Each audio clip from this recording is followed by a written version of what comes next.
கர்த்தர் எனக்காய் யாவையும் செய்து முடிப்பார்.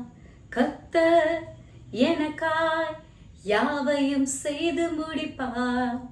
சொன்னதை செய்யும் வரை அவர் என்னை கைவிடுவதில்லை. கர்த்தர் எனக்காய் யாவையும் செய்து முடிப்பார். கர்த்தர் எனக்காய் மாலைகளை பெய்ப்பாரே. கர்த்தர் எனக்காய் யாவையும் செய்து முடிப்பார். ஆமாங்க, இந்த பாட்டுல சொல்லப்பட்டபடி கர்த்தர் உங்களுக்காக யாவற்றையும் செய்து முடித்துட்டார். என்னன்னு கேக்குறீங்களா? உங்க வாழ்க்கையில நன்மையான காரியங்களை, ஜீவனின் பாதைய, ஆசீர்வாதங்களை கொட்டி கொடுத்திருக்கிறாரு. நீங்க அதை சுதந்திரித்து கொள்ள வேண்டும் என்றால் அவருடைய வார்த்தை இருக பற்றி கொள்ளணும். அவர் காட்டுகிற வழியில நீங்க நடக்கணும். அவருடைய வசனத்தை பின்பற்றணும்.